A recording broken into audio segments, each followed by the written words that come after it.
Well, right now, thankfully, the United States has the record production right now ever, by far the largest oil producer in the United States. But Saudi, the UAE, and Qatar in natural gas are just major energy producers that are working with us to have a well-supplied energy market in oil, in natural gas. And that allows us to do whatever we need to do with Iran to get to the right result.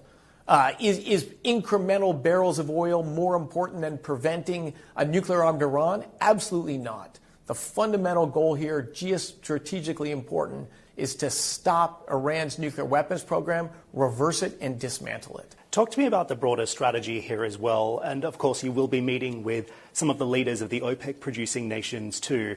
Does the administration's push for lower oil prices essentially put the US on a collision course with the OPEC producers, who of course also need higher oil prices to fund their domestic budget mandates? No, I don't think it's a collision course at all. What we see, and what I saw here in the UAE and you see in Saudi and Qatar, is a very long-term vision of energy. Yeah, of course, there's some extra short-term reduction in revenues if you have lower oil and gas prices. But the investments that are made here and the relationships that are built here, these are decades. These are looking out decades into the future.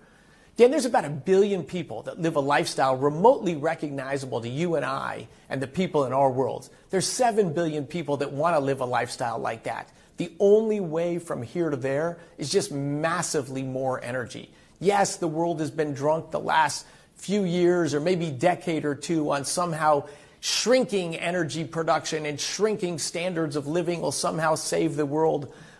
This is just nuts. And President Trump got elected to get rid of these nutty ideas and bring common sense back.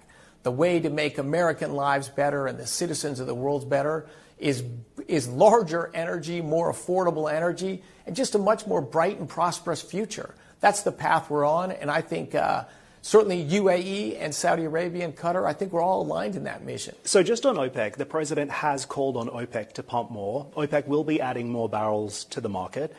What's your take on how the administration will be cooperating with OPEC moving forward? And will you be having direct conversations with these producers? We didn't have direct conversations about production levels. That's set by OPEC. The United States is not part of OPEC.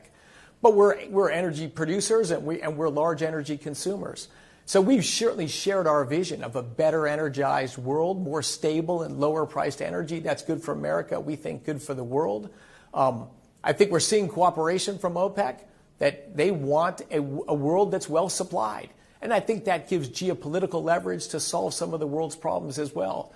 But look, there's no country or administration that sets oil and natural gas prices. They're set in the marketplace. What we're talking about is partnership and long-term vision.